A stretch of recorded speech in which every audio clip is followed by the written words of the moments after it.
Hello student. आज जो हम बात करने वाले हैं वो बात करेंगे हम त्रुटियों के संयोजन के बारे में बात करेंगे कि भाई त्रुटियों का जब संयोजन करेंगे कोई भी दो राशियां होगी जो जिनके अंदर त्रुटि है और उन दो राशियों को यदि अपन जोड़ेंगे तो उनके आंसर में क्या त्रुटि आएगी। दो राशियों को जब एक राशि में से दूसरी राशि को घटाएंगे तो त्रुटि क्या आने वाली है। एक राशि और दूसरी राशि जिनके दोनों के अंदर त्रुटि उनका गुणा करेंगे तो क्या त्रुटि आने वाली है आंसर के अंदर। और ऐसा कैसा हम देखेंगे कि जब एक त्रुटि वाली राशि के अंदर दूसरी त्रुटि वाली राशि का भाग दिया जाएगा तो उनके आंसर के अंदर क्या त्रुटि आने वाली है, इसके बारे में आज डिस्कस करेंगे। क्लियर है? तो मैं हूं मंगल सुधार, आप सभी का बहुत बहुत स्वागत करता हूं आपके अपने प्यारे से खूबसूरत से अच्छे से चैनल्स मेंटोर मंगल पे। ठीक है, तो चलिए बच्चा, आप कॉपी और पेन लेकर के तैयार हो जाइए। आज का टॉपिक हम स्टार्ट करते हैं। आपने यदि त्रुटियों के त्रुटि वाला जो पिछला मेरा जो लेक्चर था वो था त्रुटियों का मतलब एनालिसिस किया था हमने, एरर एनालिसिस करके था, त्रुटियों का विश्लेषण कि भाई त्रुटि क्या होती है, किस तरीके से निरपेक्ष त्रुटि को निकाला जाता है, क्या होती है परम त्रुटि, ठीक है ना, आपेक्षिक त्रुटि क्या है, प्रतिशत त्रुटि क्या है। यदि आपको ये सारी चीज़ें आपको समझनी है तो आपको डिस्क्रिप्शन बॉक्स के अंदर पिछले वाला जो वीडियो है उसका लिंक दे रखा है, वहाँ से जाकर के आप उस वीडियो को देख सकते हैं। इससे क्या होगा कि आपको ये वाला जो लेक्चर है आपको बहुत ही अच्छे से समझ में आने वाला है। ठीक है, चलिए वीडियो को स्टार्ट करते हैं। त्रुटियों का संयोजन, इसके अंदर जो है देखिए, सबसे पहले हम इसके अंदर जो टॉपिक पढ़ने वाले हैं बेटा वो पढ़ने वाले हैं कि जब संयोजन के अंदर सबसे पहला टॉपिक है कि दो राशियां हैं उनका योगफल करेंगे तो उनके अंदर क्या त्रुटि आएगी। ठीक है, सबसे पहला जो टॉपिक बेटा स्टार्ट करेंगे वो है योगफल के कारण त्रुटि। कि दो राशियों का अपन योग करते हैं तो उनका जो योगफल आएगा, योगफल में कितनी त्रुटि आएगी उसके अंदर देखेंगे। ठीक है, चलिए स्टार्ट करते हैं। देखिए फॉर एग्जाम्पल बेटा, कोई एक जैसे फॉर एग्जाम्पल आपके पास में एक छड़ है और उस छड़ की आपको लंबाई मापने के लिए बोला गया है। जैसे फॉर एग्जाम्पल एक छड़ है, ठीक है, और उस छड़ की मैं कह रहा हूं कि वास्तविक लंबाई, उस छड़ की जो वास्तविक लंबाई है बेटा वो कितनी है। वास्तविक लंबाई जो है वो है बेटा 6 सेंटीमीटर। फॉर एग्जाम्पल मैंने मान लिया। अब मैं कहता हूं मैंने क्या किया, प्रैक्टिकल किया, वास्तविक लंबाई 6 सेंटीमीटर है, लेकिन मैं प्रैक्टिकल करके जब उसकी लंबाई को मेजर करता हूं, मापता हूं, तो जो आंसर आता है उसके अंदर मैं कहता हूं कि जो त्रुटि आ रही है वो 0.2 की आ रही है। क्लियर है? अब 0.2 की त्रुटि आ रही है। अब 0.2 की त्रुटि आने का मतलब क्या हुआ बेटा? 0.2 की त्रुटि आने का मतलब ये है बेटा कि आपका जो आंसर आया होगा, यहाँ पे दो पॉसिबिलिटीज हो सकती है। क्या दो पॉसिबिलिटीज हो सकती है? एक तो ये पॉसिबिलिटी हो सकती है कि आपका जो आंसर आया होगा वो आया होगा या तो 5.8 सेंटीमीटर आया होगा, या फिर आपका जो आंसर आया होगा वो आया होगा 6.2 सेंटीमीटर। क्लियर है? देखिए इसके अंदर भी देखेंगे तो एरर कितने की है, 0.2 की। इसके अंदर भी एरर कितने की है, 0.2 की है। कैसे पता करा? 5.8 आ रहा है। वास्तविक लंबाई कितनी है बेटा? 6 सेंटीमीटर। आपका आ रहा 5.8, यानी कि आपका 0.2 आंसर कम आ रहा है। तो ये क्या है? एरर है। क्लियर है? इसमें देखो 6.2 भी तो आंसर आ सकता है। संभावना ये भी हो सकती है कि आपने जब आंसर निकाला होगा बेटा तो वो 6.2 भी निकाला होगा। क्लियर है? तो इसमें इसकी वजह से भी एरर कितने की आएगी? 0.2। यानी कि सीधा सीधा आपसे बोला जाए कि यदि किसी भी छड़ की आप लंबाई ज्ञात कर रहे हो, उसकी लंबाई में एरर जो आ रही है, त्रुटि आ रही है, वो 0.2 की आ रही है, मतलब आपने जो आंसर निकाला होगा वो आंसर या तो 5.8 सेंटीमीटर आया होगा या फिर 6.2 सेंटीमीटर आया होगा। यानी कि आपकी जो एरर है, मैंने मान लिया कि ये मैंने एक एग्जांपल लेकर के बताया, मान लेते हैं कि कोई वैल्यू x होती है, उसका वास्तविक मान कितना बेटा? x है। ठीक है, उसका वास्तविक मान कितना? x है, और मैं बोलूंगा कि उसके अंदर जो त्रुटि है वो है डेल्टा x की है। तो मैं जो आंसर लिखूंगा तो मेरा आंसर क्या आया होगा? या तो मेरा आंसर आया होगा जो उसमें से ये वाली जो एरर देखो 6 में से 0.2 को घटाया, यानी कि मैं कह रहा हूं कि एरर डेल्टा x की है, मतलब जो आंसर आया होगा दो संभावना हो सकती है। आंसर या तो x माइनस डेल्टा x आया होगा या फिर आंसर आपका x प्लस डेल्टा x आया होगा। क्लियर है? यानी कि दोनों को जब हम साथ में लिखेंगे तो जो आंसर लिखेंगे छड़ की लंबाई जो आपने प्रैक्टिकल करके निकाली है, उस छड़ की लंबाई को आप क्या लिखोगे? यहां से आप छड़ की लंबाई को क्या लिखोगे? आप लिखने वाले हो x। या तो डेल्टा x की त्रुटि है, या तो डेल्टा x वैल्यू ज्यादा आई होगी या फिर डेल्टा x वैल्यू कम आई होगी। यानी कि जब कभी भी किसी राशि का आप प्रैक्टिकल कर रहे हो और वैल्यू को निकाल रहे हो और उसके अंदर एरर है, तो उस आंसर को लिखने का तरीका क्या होगा बेटा? x plus minus delta x। x क्या है? ये वास्तविक मान है, और डेल्टा x क्या है? उसके अंदर त्रुटि है। तो ठीक है, इस तरीके से किसी भी त्रुटि वाली जो राशि होती है उसके आंसर को इस तरीके से लिखा जाता है। क्लियर है? तो मेरे पास में क्या है, दो राशियां हैं, एक और छड़ है, एक और छड़ है, छड़ की लंबाई जिसकी वास्तविक लंबाई क्या है, एक दूसरी छड़ है, ये पहली छड़ है, ये दूसरी छड़ है। मैं मान लेता हूं कि दूसरी जो छड़ है बेटा उसकी जो वास्तविक लंबाई y है और उसके अंदर जो त्रुटि है वो डेल्टा y की है। तो मैं क्या लिखूंगा कि आपका जो आंसर लिखोगे बेटा वो क्या लिखोगे आप, y plus minus delta y करके लिखोगे। क्लियर है? अब क्या कर रहे हैं हम, इन दोनों, आपको बोला जाए कि छड़ की, इस छड़ की लंबाई और इस छड़ की लंबाई यानी कि दोनों छड़ों की कुल लंबाई कितनी होगी, फिर उसको कैसे लिखेंगे हम, ठीक है ना, उसको समझते हैं। देखिए, तो इसको भी एक प्रैक्टिकल के द्वारा हम समझेंगे। जैसे फॉर एग्जांपल मेरे पास में प्रथम छड़ है, एक है दूसरी छड़, एक है दूसरी छड़। मैं कह रहा हूं कि इसकी वास्तविक लंबाई है, वास्तविक लंबाई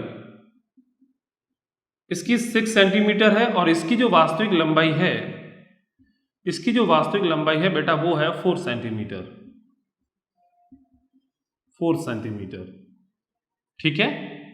अब मैं कह रहा हूं जब मैंने प्रैक्टिकल किया तो इसके अंदर जो एरर आ रही है, त्रुटि आ रही है, वो आ रही है 0.2 की आ रही है। फॉर एग्जाम्पल मैंने मान लिया, तो मेरे जो संभावना कितने मान हो सकते हैं, या तो 0.1 की त्रुटि आ रही है। 0.1 की त्रुटि आने का मतलब क्या हुआ, इसको मैं मान लेता हूं कि ये वास्तविक मान क्या है बेटा, x है। इस वास्तविक मान को मैं मान लेता हूं कि ये वास्तविक मान क्या है बेटा, y है। क्लियर है? ठीक है। अब मैं त्रुटि को डेल्टा x लिख लेता हूं, इसकी त्रुटि को डेल्टा y लिख लेता हूं। यानी कि यहां पे जो त्रुटि मैंने मानी है 0.2 है, यानी कि आपका आंसर क्या आया होगा बेटा, आपका जो आंसर आया होगा, आपने क्या होगा, या तो 6 में से 0.2 को घटाया होगा या फिर 6 में 0.2 को ऐड किया होगा। यानी कि आपका आंसर या तो 5.8 आया होगा या फिर आपका आंसर 6.2 आया होगा। देखो, इसमें भी आपको पूछा जाए त्रुटि कितनी है, 0.2 की, इसमें भी पूछा जाए, यानी कि दोनों में से कोई ना कोई आपका आंसर आया होगा, तभी तो आप बोल रहे हो कि त्रुटि 0.2 की है। ठीक है? यहां पर आते हैं, यहां पर देखिए, मैं मान लेता हूं कि इसके अंदर जो त्रुटि है वो 0.1 की है। ठीक है बेटा? यानी कि आपका जो आंसर आया होगा या तो 0.1 ज्यादा आया होगा या फिर आपका आंसर 0.1 कम आया होगा, तभी आप त्रुटि इतनी की बोल रहे हो। क्योंकि त्रुटि को हमेशा प्लस माइनस से नहीं लिखते हैं, सिर्फ इतना बोल देते हैं कि इतने की त्रुटि है, वो आंसर ज्यादा भी हो सकता है, कम भी हो सकता है। ठीक है? हाँ, अब देखिए यहां पर हमने क्या किया है, ये x वैल्यू है, इसमें से हमने डेल्टा x को घटाया और यहां पर क्या किया, x के अंदर हमने डेल्टा x को जोड़ा है। क्लियर है? और यहां पर हमने क्या किया, ये वास्तविक मान है y और इसके अंदर हमने डेल्टा y को जोड़ा है और यहां पर y में से डेल्टा y को हमने घटाया है। यानी कि हमारे पास में टोटल, देखो अब मैं कह रहा हूं कि इन दोनों छड़ों की कुल लंबाई कितनी होगी। आपसे सवाल पूछा जाए कि दोनों छड़ों की कुल लंबाई कितनी होगी, दोनों छड़ों की कुल लंबाई, दोनों छड़ों की कुल लंबाई कितनी होगी, आपसे यह सवाल पूछा गया है। ठीक है? तो दोनों छड़ों की कुल लंबाई करने के लिए आप क्या करोगे, यदि मैं कहता हूं कि दोनों छड़ों की वास्तविक लंबाई पूछा जाए, दोनों छड़ों की वास्तविक लंबाई, तो आप क्या लिखोगे, वास्तविक लंबाई को लिखने का तरीका क्या होगा, वास्तविक जब लंबाई आप लिखोगे तो क्या लिखोगे आप, वास्तविक लंबाई लिखोगे x प्लस वाई, जिसको मैंने नाम दे दिया z, कि वास्तविक लंबाई कितनी आ जाएगी, z is equal to x plus y, यदि उसके अंदर त्रुटि नहीं होती। तो यहां से आंसर क्या आता बेटा, आपका आंसर आता z इज इक्वल टू, यदि त्रुटि नहीं होती तो वास्तविक जो आंसर आता योगफल के कारण वो आता 6 और 4 यानी कि 10 आंसर आता। बट वास्तव में क्या है, यहां पे तो त्रुटि है। क्लियर है ना? आप क्या कर रहे हो, त्रुटि वाली दो राशियों को जोड़ रहे हो।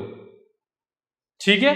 त्रुटि वाली दो राशियों को जोड़ रहे हो तो यहां पे टोटल, या तो देखिए ये वाला आंसर आपका आया होगा, यानी कि इस आंसर के, इसके साथ में आप या तो इसको जोड़ सकते हो या फिर इसको जोड़ सकते हो। आपको क्या करना है, इसके साथ में इसको जोड़ना है। तो आप क्या करोगे, या तो 5.8 के साथ में 4.1 को जोड़ोगे या फिर 5.8 के साथ में 3.9 जोड़ोगे। यहां पे टोटल 4 केस बनेंगे।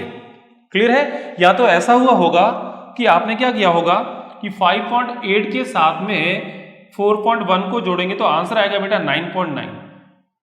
ये भी एक आंसर हो सकता है, यानी कि आपका जो आंसर आएगा उस आंसर के अंदर 9.9 आंसर आएगा। यानी कि यहां पे जो त्रुटि आ सकती है डेल्टा z जब आप देखोगे तो कितना आएगा बेटा, वास्तविक मान कितना है 10 है, लेकिन जब आप दोनों का टोटल करोगे, अब टोटल देखो संभावना 4 बनेगी ना, या तो ये आपने जोड़ा होगा, या फिर ये आप ये वाला जोड़ सकते हो, या फिर इसके साथ में इसको जोड़ सकते हो, या फिर इसके साथ में इसको जोड़ सकते हो, क्योंकि यहाँ पे ये दोनों केस भी हो सकते हैं, ये दोनों केस भी हो सकते हैं। क्लियर है? ठीक है। 5.8 के साथ में 4.1 जोड़ोगे तो यहाँ पे आपका आंसर आएगा 9.9 और वास्तविक मान कितना है 10, यानी कि आपका जो आंसर आ रहा है, जब आपने दो त्रुटि वाली राशियों को जोड़ा तो आंसर आ रहा है 9.9 आ रहा है, मतलब उसके अंदर त्रुटि आ रही है 0.1 की, तो यहाँ पे लिखेंगे अपन त्रुटि 0.1 की लिखेंगे। ठीक है, या फिर ऐसा भी हो सकता है किसी ने इसके साथ में इसको जोड़ दिया, यानी कि 5.8 के साथ में आप जोड़ सकते हो 3.9 को, तो यहां से जो आंसर आएगा वो आएगा 9 8 17 और 1 यानी कि 4 और 5 9, यानी कि 9.7 भी आ सकता है। जब 9.7 इस वाली दो राशियों का आप जोड़ोगे तो आंसर आएगा 9.7, लेकिन वास्तविक मान बेटा कितना है 10 है, यानी कि त्रुटि आपसे पूछा जाए कि जो योगफल है, यानी कि जो योगफल z है उसके अंदर त्रुटि को हम डेल्टा z से लिख रहे हैं, यानी कि वो कितना आ सकता है 0.3 आ सकता है। या फिर क्या संभावना हो सकती है, इसके साथ में आप इसको जोड़ सकते हो, 6.2 के साथ में आप 4.1 को जोड़ोगे, यानी कि आप जोड़ोगे 6.2 के साथ में 4.1 को, तो आंसर आएगा 10.3। वास्तविक मान कितना बेटा 10, लेकिन आपका जो आंसर आ रहा है वो आ रहा है 10.3, यानी कि त्रुटि कितनी की आ रही है delta z is equal to 0.3। यहां पे आपका जो आंसर आ रहा है वो कम आ रहा है इन दोनों केस में, यानी कि आप यहां पे माइनस लिख सकते हो और यहां पे ज्यादा आंसर आता आप प्लस लिख सकते हो। क्लियर है? ठीक है। अब देखिए बेटा, ये भी तो हो सकता है कि इसके साथ में आप इसको भी जोड़ सकते हो, यानी कि 6.2 और 3.9 जब आप इन दोनों को जोड़ोगे तो आंसर आएगा 10.1। कितना बेटा आंसर आएगा 10.1, यानी कि वास्तविक मान कितना 10, लेकिन आपका आंसर कितना आ रहा है 10.1, यानी कि डेल्टा z कितना हो सकता है, डेल्टा z यानी कि त्रुटि ये 10 है, ये 10.1 आ रहा है, त्रुटि 0.1 की है, 0.1 की है, यानी कि यहां पे चार केस बन सकते हैं कि जब आपके पास में दो ऐसी राशियां हैं जिनके अंदर त्रुटि है, और जब उन दोनों राशियों को आप जोड़ोगे तो उनके आंसर के अंदर चार संभावनाएं बन सकती है। कौन कौन सी चार संभावना बनेगी, या तो त्रुटि 0.1 आ सकती है, लेकिन जब त्रुटि की बात करेंगे त्रुटि को हमेशा धनात्मक लिया जाता है, तो यहां पर भी त्रुटि को लिखेंगे 0.1। ये वाला तो ऑलरेडी धनात्मक है, ये तो इनको 0.3 लिख देंगे, इसे 0.1 लिख देंगे। क्लियर है? ठीक है। अब देखिए बेटा क्या होने वाला है, यहाँ पे देखिए चार संभावनाएं बन सकती हैं। जब दो त्रुटि वाली राशियों को जोड़ोगे तो उनका जो आंसर आएगा उसके अंदर त्रुटि आने की चार संभावना हो सकती है, या तो 0.1 आ सकता है, 0.3 आ सकता है, 0.3 आ सकता है, या 0.1 आ सकता है। लेकिन बेटा जब भी हम त्रुटि का जब आंसर लिखेंगे, जब हमारे को वास्तविक मान, जब योगफल के कारण जो आंसर आएगा उसके अंदर आपको जब आंसर लिखना है तो आप क्या लिखोगे z, ठीक है, उसके अंदर क्या लिखोगे प्लस डेल्टा z, यानी कि आपकी त्रुटि डेल्टा z ज्यादा भी आ सकती है और डेल्टा z कम भी आ सकती है। देखो यहाँ पे आंसर देखिए, यहाँ पे आंसर क्या आ रहा है आपके कम आ रहा है, यानी कि नेगेटिव में आ रहा है, और यहाँ पे आंसर आपके ज्यादा आ रहा है। क्लियर ना, यानी कि प्लस भी डेल्टा z ज्यादा भी आ सकता है, डेल्टा z कम भी आ सकता है। क्लियर है? ठीक है। अब यहाँ पे चार संभावना है। अब बात आती है कि सर जब आंसर लिखेंगे तो उस आंसर के आंसर कौन सा आंसर लिखेंगे हम। चार संभावना है जिनमें से दो दो एक जैसी होगी, जैसे ये वाली दोनों एक जैसी है और ये वाली दोनों एक जैसी है। अब ये वाली त्रुटि देखो ज्यादा मिल रही है और ये वाली त्रुटि कम मिल रही है, 0.1 0.1 0.3 से कम है, यानी कि ये वाली जो मैक्सिमम त्रुटि निकल के आएगी वो 0.3 निकल के आएगी। जब भी बेटा उसके अंदर जो आंसर लिखोगे आप हमेशा, क्योंकि यहाँ पे हमारे पास में जो टोटल केस बनेंगे वो चार बनेंगे। अब आपको कौन सा लेना है, आपको हमेशा मैक्सिमम केस लेना है कि यहाँ पे ज्यादा से ज्यादा त्रुटि कितनी आ रही है 0.3, क्योंकि ज्यादा से ज्यादा जब आप त्रुटि लोगे तो जो कम वाली 0.1 है जैसे यहाँ पे वो तो ऑलरेडी उसके अंदर आ जाएगी। क्लियर है ना? तो जब भी आप आंसर लिखोगे तो ऐसे लिखोगे z प्लस डेल्टा z, और माइनस भी, माइनस का मतलब होता है त्रुटि कम आ रही है, प्लस का मतलब त्रुटि ज्यादा आ रही है। यानी कि जब त्रुटि लिखेंगे तो इसको लिखने का जो तरीका होगा बेटा वो इस तरीके से लिखेंगे कि जब भी दो राशियों का आप योगफल करोगे, मतलब दो राशियों का जब जोड़ोगे तो उनके अंदर जो त्रुटि आएगी योगफल के अंदर, उस त्रुटि को लिखने का क्या तरीका है। मान लेते हैं कि माना कोई राशि x है, माना कोई दो राशियां, माना कोई दो राशियां के वास्तविक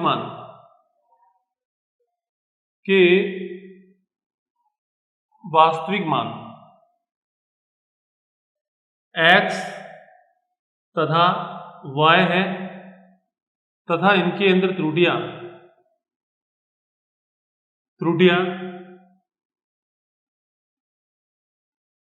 डेल्टा एक्स तथा डेल्टा वाई है, डेल्टा वाई है।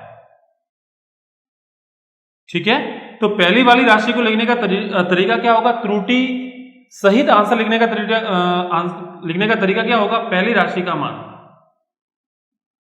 पहली राशि का जो मान लिखेंगे बेटा वो लिखेंगे हम x plus minus delta x. दूसरी राशि का मान क्या लिखेंगे? दूसरी राशि का जो मान लिखेंगे बेटा वो हम लिखने वाले हैं y plus minus delta y. इनका योगफल करेंगे, योगफल का मान क्या आएगा? इनके योगफल का जो मान आएगा बेटा वो आएगा z। z क्या है? दोनों का वास्तविक मान, जब उनके वास्तविक मान दे रखे यानी कि x plus y plus minus delta z। और डेल्टा z का मान क्या हो सकता है? डेल्टा z का हमेशा कौन सा मान लेंगे? अधिकतम मान लेंगे। और अधिकतम मान बेटा कैसे निकल के आएगा? दोनों का योग करने से, delta x plus delta y। Previous जो मैंने एग्जांपल दिया उस एग्जांपल को देखो, डेल्टा x का मान मैंने कितना दिया था? 0.2। डेल्टा y का मान कितना दिया था? 0.1। और आंसर जो डेल्टा z आ रहा था वो आ रहा था 0.3। अधिकतम मान लेना, 0.1 भी आ रहा था, लेकिन मैंने क्या बोला? अधिकतम मान लेना। ये अधिकतम मान 0.3 कब आ सकता है? जब इन दोनों को जोड़ा होगा।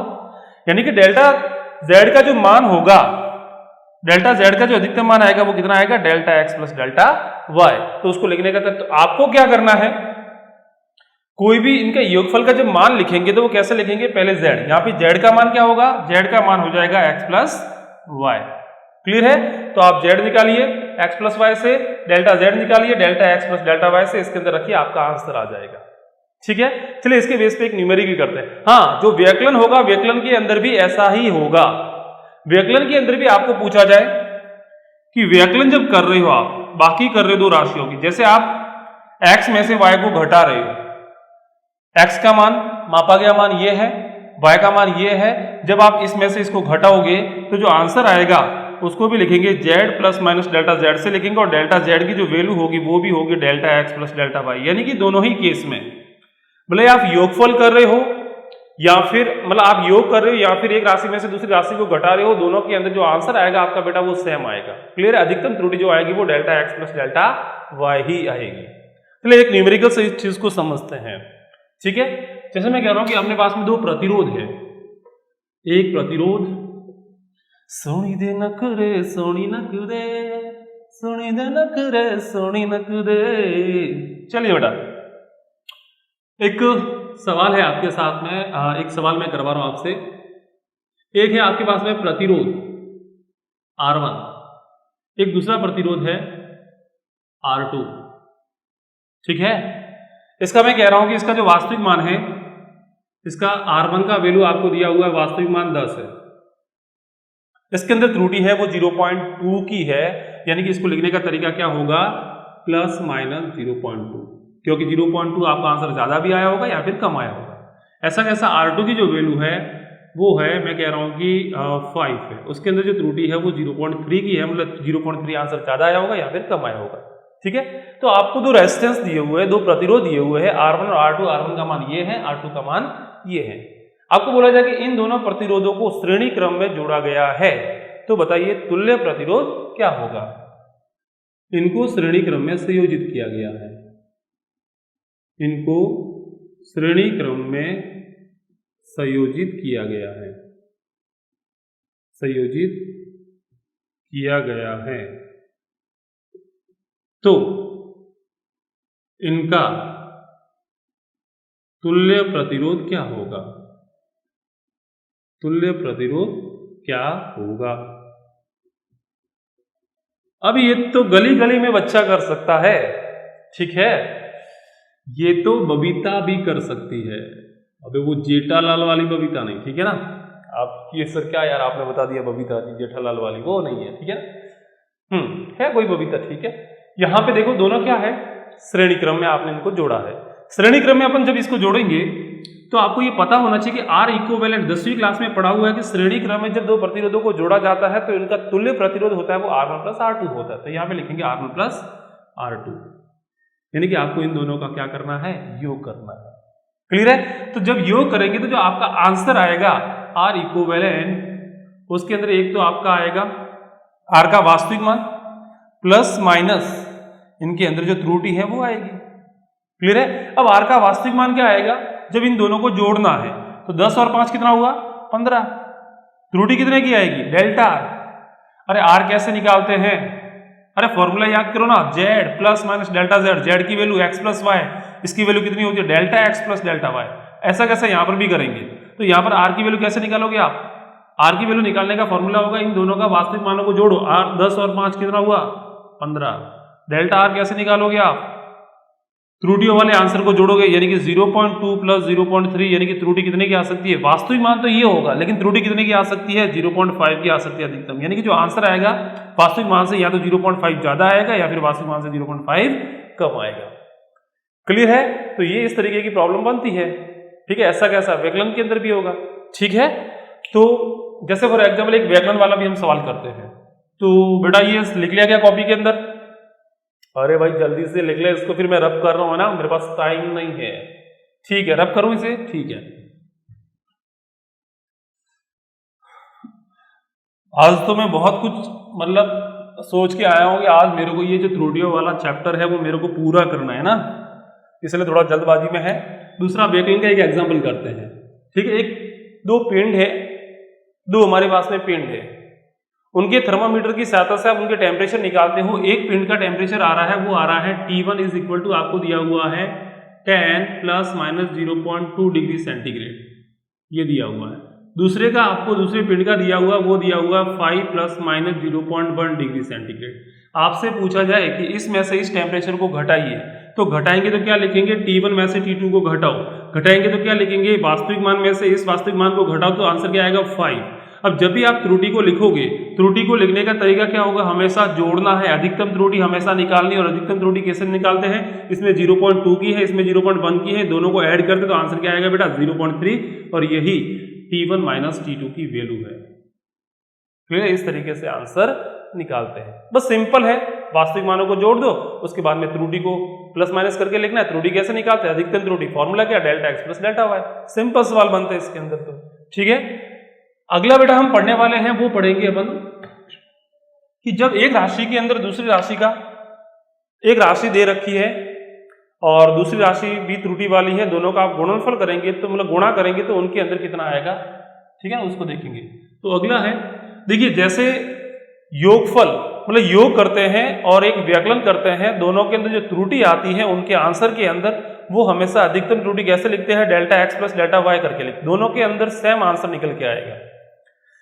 तो ऐसा का ऐसा जब हम मल्टीप्लीकेशन करेंगे यानी कि गुणा करेंगे या फिर एक राशि के अंदर दूसरी राशि का भाग देंगे, तो उनके अंदर जो त्रुटि आएगी दोनों ही केस में सेम निकल के आएगी। ठीक है, उन दोनों के लिए रूल सेम है, यहाँ पर इन दोनों के लिए रूल सेम है, चाहे आप गुणा करो या चाहे भाग करो। ठीक है, अच्छा अगला जो टॉपिक हम पढ़ेंगे वो पढ़ेंगे गुणनफल तथा भागफल के अंदर त्रुटि। जब दो राशियों का गुणा करेंगे, ठीक है, तो उनका जो गुणनफल आएगा उसके अंदर त्रुटि कितनी आएगी उसको निकालना सीखेंगे। ठीक है, हाँ, जैसे फॉर एग्जांपल हमारे पास में दो राशियां हैं, एक राशि है x और एक राशि y है, इन दोनों का गुणा करेंगे तो z मिलेगा, तो z इक्वल टू क्या लिखेंगे? x इंटू वाई लिखेंगे। क्लियर है? ठीक है, अब इसको सॉल्व करने के तरीके दो तीन तरीके हो सकते हैं। मैं आपको इसको डिफरेंशिएशन जो अवकलन वाला मेथड है उससे मैं इस चीज को आपको समझाऊंगा। मैं ऐसा करता हूं कि इसका लॉग लेने पर, लघु गुणक लेने पर, लघु गुणक लेने पर तो लिखेंगे लॉग ए की बेस जेड, इसे लिखेंगे log E X plus log E Y. जब मैं इसका अवकलन करूंगा, अवकलन करने पर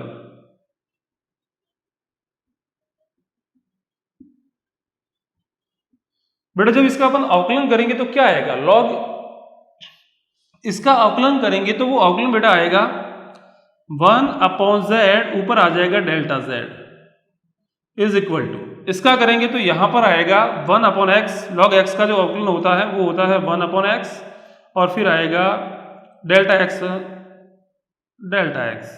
और यहां पर आ जाएगा हमारे पास में डेल्टा y अपॉन में y। आपको निकालना है डेल्टा z। डेल्टा z क्या है कि जो आप गुणनफल कर रहे हो उसके अंदर कितनी त्रुटि आ रही है वो फॉर्मूला है। तो delta z is equal to वो बनेगा डेल्टा x अपॉन में x plus delta y upon में y। Into z. इस फॉर्मूले की सहायता से आप इसका आंसर निकाल सकते हैं। क्लियर है? और यही फॉर्मूला भागफल के अंदर भी काम में आएगा। क्लियर है? यही फॉर्मूला आपका भागफल के अंदर भी काम में आने वाला है। ठीक है? यानी कि जब भी आपको पूछा जाए कि आपको गुणनफल या फिर भागफल के अंदर आपको त्रुटि कितनी निकल के आएगी, डेल्टा जेड आपको निकालना। देखो योगफल तथा व्याकलन होता है, उसके अंदर जो त्रुटि आती है डेल्टा जेड इक्वल टू कितना होता है, delta x plus delta y. यहाँ पे डेल्टा जेड कितना होगा, delta x upon x plus delta Y upon y into z करना पड़ेगा आपको। क्लियर है? ठीक है। इसके बेस पे और भागफल के अंदर भी यही आएगा। आपको पूछा है कि भागफल में जो त्रुटि आएगी, भागफल में त्रुटि वो भी इतनी ही आएगी, वो भी आप लिखोगे delta Z is equal to delta x upon में X plus delta Y upon में वाई इंटू जेड। दोनों में सेम प्रोसेस अप्लाई होने वाला है। ठीक है? इसको भी एक न्यूमेरिकल से समझते हैं, आपको इससे और भी अच्छे से क्लियर हो जाएगा। जैसे एक न्यूमेरिकल है अपने पास में, एक हमारे पास में आयत है। ठीक है? एक हमारे पास में आयत है और उस आयत की लंबाई और चौड़ाई आपको दे रखी है। क्वेश्चन नंबर 3, एक आपको आयत दिया हुआ है और इसकी आपको लंबाई दी हुई है। ये वाली लंबाई है L1 और ये आपके पास में लंबाई है L2। इसकी आपको लंबाई दे रखी है, वो दे रखी है 6 सेंटीमीटर, उसमें एरर है 0.2 की। यहां पर आपको ये लंबाई दे रखी है 4, इसके अंदर एरर है 0.1 की। आपको पूछा जाए कि इसके क्षेत्रफल में कितनी त्रुटि आएगी, और क्षेत्रफल निकालने का फॉर्मूला होता है लंबाई इंटू चौड़ाई। क्षेत्रफल में कितनी त्रुटि होगी, क्षेत्रफल में त्रुटि कितनी आएगी। ठीक है? तो क्षेत्रफल का बेटा फॉर्मूला क्या होगा, a इज इक्वल टू क्या होगा, लंबाई इंटू चौड़ाई। तो अपन लिखेंगे L1 इंटू L2। तो फॉर्मूला वही आपको अप्लाई करना है, डेल्टा a अपॉन में a, यहां पे लिखेंगे delta L1 upon L plus यहां पे लिखेंगे डेल्टा L2 अपॉन में L2। तो यहां से जो डेल्टा A निकल के आएगा, हमारे को तो डेल्टा A निकालना है, तो लिखेंगे डेल्टा L1 अपॉन में L1 plus delta L2 upon में L2 इंटू A। क्लियर है? तो डेल्टा A कैसे निकालेंगे बेटा, देखो सबसे पहले यदि आपको यहाँ पे त्रुटियां नहीं दे रखी होगी तो आप क्या करते हैं, वास्तविक मान निकालते हैं। और वास्तविक मान कितना होगा, a is equal to L1 into L2 होगा कि नहीं होगा, होगा ना ऐसा ही। तो हम लिखेंगे a इज इक्वल टू वास्तविक मान आता हमारा का 6 इंटू 4 करते यानी कि 24 आता कि नहीं। यानी कि a की वैल्यू आप निकाल लो पहले से कि यदि त्रुटियां नहीं होती तो वास्तविक मान 24 सेंटीमीटर स्क्वायर निकल के आता एरिया। लेकिन इसके अंदर त्रुटि है, तो आपको त्रुटि कितनी आएगी वो डेल्टा ए आपको निकालना पड़ेगा। तो डेल्टा ए निकालते हैं, डेल्टा L1 का मतलब इसके अंदर त्रुटि है। त्रुटि कितने की है, 0.2 की। L1 क्या है, उसका वास्तविक मान बेटा कितना है, 6 है। तो लिखेंगे 0.2 अपन में 6 प्लस डेल्टा L2, इसके अंदर त्रुटि कितनी है, 0.1 की। इसका वास्तविक मान कितना है, 4 इंटू एरिया। ये कौन सा एरिया है, त्रुटि रहित वाला, यानी वास्तविक मान दिया होता तो कितना है, 24। इसको सॉल्व कर लो, ठीक है ना। इसे सॉल्व करेंगे तो बेटा क्या आएगा, यहां पे आ जाएगा 0.1 अपन में 3, या फिर इनका एलसीएम ले लो आप, कितना आएगा 6 और 4 24, जो भी करना है, यानी कि 4 0.8 प्लस 6 0.6 इंटू 24 से 24 कैंसिल हो गया। तो डेल्टा ए बेटा कितना निकल के आ जाएगा, 1.4 सेंटीमीटर स्क्वायर।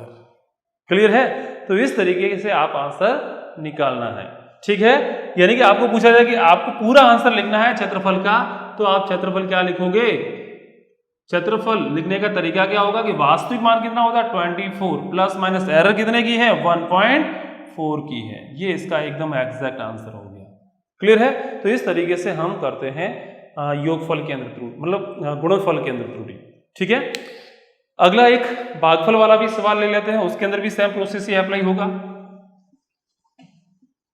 मैं मान लेता हूं कि एक मेरे पास में, चलिए इसको एक ऐसा न्यूमेरिकल करते हैं जो आपके बोर्ड के एक ऐसा भी हो सकता है, देखिए एक ऐसा भी हो सकता है कि आपको ऐसे कोई इक्वेशन दे रखी है और इस तरीके की यदि आपको पूछा जाए तो कैसे आंसर निकालना है। माना कोई इक्वेशन आपको दी हुई है, माना किसी भौतिक राशि का मान x ऐसे दिया हुआ है, माना कोई भौतिक राशि x का मान निम्न है, x का मान निम्न है, x है वो आपको इस तरीके से दिया जाता है, x इज इक्वल टू ए की पावर कुछ भी, जैसे मैं मान लेता हूं कि ये x है, ठीक है, चलो a की पावर p है, b की पावर q है, अपॉन में c की पावर r है, ऐसा कोई इक्वेशन दिया हुआ है और आपसे पूछा जाए कि इसके अंदर त्रुटि कितनी होगी, यानी कि आपको डेल्टा x निकालना है। आपको इन सभी की त्रुटियां दे रखी होगी, a के अंदर त्रुटि इतनी है, b के अंदर इतनी है, c के अंदर इतनी है। जैसे आपको a की वैल्यू दे रखी है, a का मान आपको दिया हुआ है, ठीक है, वो दिया हुआ है a plus delta a plus minus, b का मान भी दिया हुआ है प्लस माइनस डेल्टा बी, आपको सी का मान भी दिया हुआ है प्लस माइनस डेल्टा सी, ऐसे मान दिए हुए हैं। और आपसे पूछा जाए कि यहाँ पर x के अंदर डेल्टा x की वैल्यू क्या निकल के आएगी, तो इसको भी करने का एक तरीका, आप सीधा सीधा फॉर्मूला याद रखोगे, क्योंकि जो आपके जो IIT मैन के अंदर या फिर आपका जो नीट एग्जाम होता है उसके अंदर जो सवाल सीधे सीधे यहीं से टपकते हैं, 90% केस में यहीं से बनते हैं सवाल, ठीक है। तो इसका फॉर्मूला होगा डेल्टा x अपॉन में x, सीधा याद रखो, डेल्टा x अपॉन x, ये भी अवकलन मेथड से ही आता है। इसकी पावर p है, इसको आगे ले लो, इसको लिखेंगे डेल्टा a अपॉन में a, प्लस करके लिखेंगे, q को पावर को आगे ले लो, डेल्टा b अपॉन में b करके लिखेंगे, r पावर आगे ले लो, डेल्टा c अपॉन में c लिखेंगे। ये फॉर्मूला आपको ध्यान में रखना है, बस इसी फॉर्मूले को अप्लाई करना है और यहाँ से आपके सीधे सीधे सवाल बनते हैं। एक सवाल इसका ऐसा भी बन सकता है, प्रतिशत त्रुटि भी पूछी जा सकती है कि इसके अंदर प्रतिशत त्रुटि ज्ञात कीजिए। प्रतिशत त्रुटि का फॉर्मूला याद करो, प्रतिशत त्रुटि क्या होता है, ऊपर आती है त्रुटि कितनी आती है, निरपेक्ष त्रुटि वो लिखते हैं, नीचे क्या लिखते हैं, वास्तविक मान। यहाँ पर भी देखो डेल्टा x क्या है, निरपेक्ष त्रुटि, x क्या है, उसका वास्तविक मान है, यानी कि ये क्या है, एक आपेक्षिक त्रुटि है जिसे अपन बोलते हैं फ्रैक्शनल त्रुटि, ठीक है ना, इंग्लिश में बोलते हैं आपेक्षिक, हिंदी में बोले तो आपेक्षिक, सापेक्ष या भिन्नात्मक त्रुटि। इसको प्रतिशत त्रुटि में निकालना है तो 100 से पूरी इक्वेशन को मल्टीप्लाई कर दो, तो लिखेंगे डेल्टा x अपॉन में x into 100 p into delta a upon में a into 100 plus q delta b upon में b इंटू 100 कर दो, r डेल्टा c अपॉन में c इंटू 100 कर दो। इसका मतलब क्या हुआ, x के अंदर प्रतिशत त्रुटि,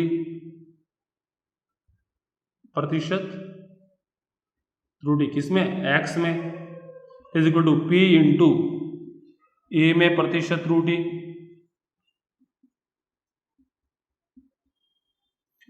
प्लस क्या लिखेंगे, q इंटू b में प्रतिशत त्रुटि प्लस r इंटू c में प्रतिशत त्रुटि, ठीक है। ये फॉर्मूला आपके अप्लाई होगा। इसके बेस पे एक न्यूमेरिकल नीट 2019 के अंदर पूछा गया था और यही सवाल आपका नीट 2013 के अंदर भी पूछा गया था, यानी कि ये सवाल आपका रिपीट हुआ है। इस सवाल को सॉल्व करते हैं, ठीक है बेटा। चलिए, ये अपने पास में जो सवाल दिया हुआ है, एक मिनट मैं देख लेता हूँ सवाल क्या था, आपने उसको मैं देख लेता हूँ, है ना। जो सवाल था बेटा वो अपने था, सवाल दिया हुआ है कि ये कोई एक्सपेरिमेंट कर रहे हैं, उसके अंदर आपको ABCD की जो प्रतिशत त्रुटियां दी हुई हैं आपको, ठीक है। A के अंदर प्रतिशत त्रुटि दे रखी है, B के अंदर दी हुई है, C के अंदर दी हुई है, D के अंदर आपको प्रतिशत त्रुटियां दी हुई है। आपको दिया हुआ है कि A के अंदर, A में जो प्रतिशत त्रुटि है, A में प्रतिशत त्रुटि वो बेटा आपको दी हुई है 1%। बी में जो दी हुई है बेटा वो दी हुई है प्रतिशत त्रुटि 2%। सी में जो दी हुई है वो दी हुई है 3%, और डी में जो दी हुई है वो दी हुई है 4%, ठीक है। इसने बोला कि then the maximum percentage of error in the measurement x, इसने बोला है कि जो मैक्सिमम परसेंटेज एरर कितनी निकल के आ सकती है एक्स के अंदर। एक्स की वैल्यू आपको दी हुई है, एक्स की वैल्यू आपको बेटा दी हुई है a की पावर 2, b की पावर 1/2 अपॉन में दिया हुआ है c की पावर 1/3 और d की पावर आपको दी हुई है 3, ठीक है। ये आपको सवाल दिया गया है और इसने बोला है कि यहां पर आपके पास में जो ऑप्शन है बेटा वो ऑप्शन आपको दिया हुआ है 10% आंसर आएगा। बी ऑप्शन बेटा आपको दिया हुआ है 3/13% आएगा, ऑप्शन सी दिया हुआ है 16% आएगा, और ऑप्शन डी दिया हुआ है आपको -10% दिया हुआ है। इन चारों में से आपको चेक करना, और ये जो सवाल आया हुआ है वो नीट 2019 में पूछा गया है, नीट 2019 के अंदर। स्क्रीन को होल्ड कीजिए और फटाफट से इस न्यूमेरिकल को सॉल्व कीजिए। जो अभी मैंने आपको पिछले वाला प्रोसेस बताया उसी प्रोसेस से ये न्यूमेरिकल है वो सॉल्व होगा। बहुत सिंपल है, बहुत ही मतलब हल्का सा सवाल है, इससे कोई हल्का सवाल हो ही नहीं सकता, है ना। ठीक है, चलिए स्टार्ट करते हैं। फॉर्मूला वही आपको अप्लाई करना है। देखिए x के अंदर आपको प्रतिशत त्रुटि निकालनी, तो अपन लिखेंगे डेल्टा x अपॉन में x इज इक्वल टू, मैंने क्या बोला कि जो पावर होती है उसको आगे लिखो, यानी कि 2 डेल्टा। इसको बेटा लिखेंगे, लिखने का तरीका क्या होगा, x को लिखने का तरीका delta x upon x is equal to 2 into delta a upon में। देखो पावर को आगे ले लो, आगे ले लिया, डेल्टा a अपॉन a लिख दिया। 1/2 को आगे ले लिया, आगे ले लिया, डेल्टा b अपॉन b लिखा। इसकी पावर को भी आगे लिखो, 1/3 डेल्टा c अपॉन c लिखा। इसकी पावर को भी आगे ले लो, यानी कि 3 डेल्टा d अपॉन में d लिख दिया। क्लियर है। अब इसको सॉल्व, परसेंटेज एरर पूछा है, क्योंकि सभी के आपको परसेंटेज एरर दे रखे। पूरी इक्वेशन को 100 से मल्टीप्लाई करो, पूरी इक्वेशन को 100 से मल्टीप्लाई करेंगे तो यहां पे आएगा प्रतिशत त्रुटि x में प्रतिशत त्रुटि इज इक्वल टू 2 इंटू ए में परसेंटेज एरर 1/2, बी में प्रतिशत त्रुटि, ठीक है, प्लस 1/3 सी में प्रतिशत त्रुटि, प्लस 3 इंटू डी में प्रतिशत त्रुटि। ठीक है, तो स्टार्ट करो। 2 इंटू ए में प्रतिशत त्रुटि बेटा आपको दी हुई है, कितनी दी हुई है 1, तो लिखेंगे 1, प्लस 1/2 है तो 1/2 लिखेंगे।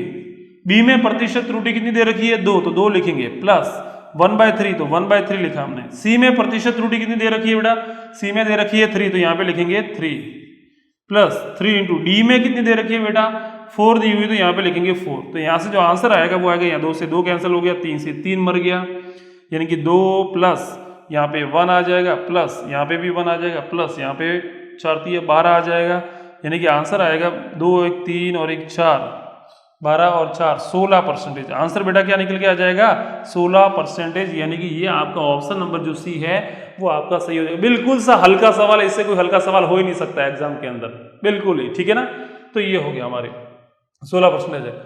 एक सवाल आपका आईटी के अंदर भी पूछा गया था, ऐसा ही एक सवाल था, उस सवाल को भी अपन करते हैं। क्योंकि मैं कह रहा हूं ना कि यदि आपके फॉर्मूले यदि कंप्लीट है, आपको सारे फॉर्मूले आते हैं, तो फिर इससे संबंधित जो भी सवाल बनता है वो आपका एक हल्का सा सवाल बनता है। कैसा बनेगा, हल्का सा सवाल। ठीक है, एक सवाल और करते हैं अपन। हाँ, यहाँ पे दिया हुआ कि the density of a material in the shape of cube is determined by measuring 3 sides of cube and its mass. ठीक है, यहां पर आपको एक क्यूब दिया हुआ है बेटा, एक क्यूब दे रखा है ऐसा, ठीक है, एक क्यूब दिया हुआ है। If the relative error in measuring the mass and length are respectively, आपको इनके अंदर प्रतिशत त्रुटि दी हुई है, और प्रतिशत त्रुटि आपको दी हुई है कि इसका जो मास है, इसका जो द्रव्यमान है, द्रव्यमान में प्रतिशत त्रुटि, द्रव्यमान में प्रतिशत त्रुटि दे रखी है बेटा, वो दे रखी है 1.5%। एंड इसकी जो लंबाई है, इसकी ये वाली जो लंबाई है, इसमें लंबाई में प्रतिशत त्रुटि जो दे रखी है, लंबाई में प्रतिशत त्रुटि वो बेटा दी हुई है 1%। क्लियर है। अब इसने बोला है कि इसके जो maximum error in determining the density, density यानी कि इसके जो घनत्व है उसमें त्रुटि कितनी आएगी, घनत्व में त्रुटि, अधिकतम त्रुटि, क्योंकि हमने जो फॉर्मूले लिखे हैं वो अधिकतम त्रुटि के लिए ही लिखे हैं। घनत्व में अधिकतम त्रुटि कितनी आएगी, आपको ऑप्शन दिया हुआ है, ऑप्शन नंबर 1 वो दिया हुआ है 6%, ऑप्शन बी दिया हुआ है बेटा 2.5%, ऑप्शन सी दिया हुआ है 3.5% और ऑप्शन डी दिया हुआ है, वो दिया हुआ है 4.5%। और ये सवाल आपका पूछा गया था IIT मैन 2018 के अंदर। IIT मैन 2018 के अंदर ये सवाल पूछा गया था। ठीक है, चलिए स्क्रीन को होल्ड कीजिए और इसका फटाफट से आंसर निकालिए। आंसर क्या निकल के आता है, फिर जो मेरा आंसर आता है उस आंसर से आपने मैच करवाना। कितने बच्चों के आंसर सही आता है कमेंट बॉक्स में जरूर लिखना। ठीक है, चलिए स्टार्ट करते हैं। इसने क्या पूछा है, घनत्व। तो पहले तो बेटा आपको घनत्व का फॉर्मूला पता होना चाहिए कि घनत्व का फॉर्मूला क्या होता है। बेटा घनत्व का फॉर्मूला होता है द्रव्यमान बटा आयतन। ठीक है, घनत्व का फॉर्मूला होता है द्रव्यमान बटा आयतन। अब द्रव्यमान को किससे लिखेंगे, अपन m से लिखेंगे। आयतन को किससे लिखेंगे, v से लिखेंगे। अब आयतन आपको निकालना है किसका, आपको आयतन यहां पे नहीं दिया हुआ बट आपको लंबाई तो दे रखी है ना बेटा। तो लंबाई हम कैसे निकालते हैं, लंबाई निकालने का तरीका होता है घन का। क्या होता है, भुजा क्यूब, यानी कि उसकी लंबाई की घात 3 कर दो। लंबाई इंटू चौड़ाई इंटू ऊंचाई तीनों बराबर होते हैं, इसलिए l की पावर क्यूब आ जाता है ना। तो यहाँ पे फॉर्मूला बन जाएगा, v की जगह हम लिखेंगे l की पावर क्यूब लिखेंगे।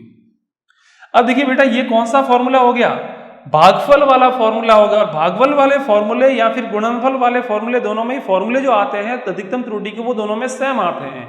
मैं घनत्व को लिख लेता हूं d यानी डेंसिटी, d से लिख लेता हूं। तो इसके अंदर जब अपन लिखेंगे तो delta d upon d is equal to क्या लिखेंगे बेटा, m की पावर कितनी है 1, m की पावर कितनी है 1 को आगे लिखो या मत लिखो, अपन लिखेंगे डेल्टा m अपॉन में m प्लस पावर कितनी है 3, आगे ले लो डेल्टा l अपॉन में l। ये वाला फॉर्मूला यहाँ पर अप्लाई करेंगे। प्रतिशत त्रुटि पूछा गया है इसके अंदर, यानी कि 100 से पूरी इक्वेशन को मल्टीप्लाई करेंगे तो इसे लिखेंगे d में प्रतिशत त्रुटि, d में प्रतिशत त्रुटि इज इक्वल टू फॉर्मूला क्या बनेगा, m में प्रतिशत त्रुटि प्लस 3 इंटू l में प्रतिशत त्रुटि। ये बनेगा ना फॉर्मूला बेटा। ठीक है, ये फॉर्मूला को अप्लाई करो तो d में प्रतिशत त्रुटि कितनी आ जाएगी, m में प्रतिशत त्रुटि बेटा आपको दी हुई है 1.5 प्लस 3 इंटू l में प्रतिशत त्रुटि कितनी दे रखी है 1 से मल्टीप्लाई करो 1.5 प्लस 3, यानी कि आंसर क्या आएगा 4.5%। यानी कि आपका जो ऑप्शन नंबर कौन सा बेटा सही हो जाएगा, डी सही हो जाएगा। यानी कि आपका जो बेटा आंसर निकल के आएगा वो 4.5% आ जाएगा। ठीक है, तो इस तरीके के बहुत से हल्के से सवाल बनते हैं, कोई टफ सवाल नहीं बनता है यदि आपकी कॉन्सेप्ट क्लियर हो तो वीडियो को देखने के लिए बहुत बहुत धन्यवाद। यदि आपने अभी तक इस चैनल को सब्सक्राइब नहीं किया है तो प्लीज इस चैनल को सब्सक्राइब कर दीजिए, लाइक कीजिए, शेयर कीजिए। इससे क्या होगा, मेरे को भी एक मोटिवेशन मिलेगा और भी अच्छे से वीडियोस बनाने के लिए। ठीक है, थैंक यू।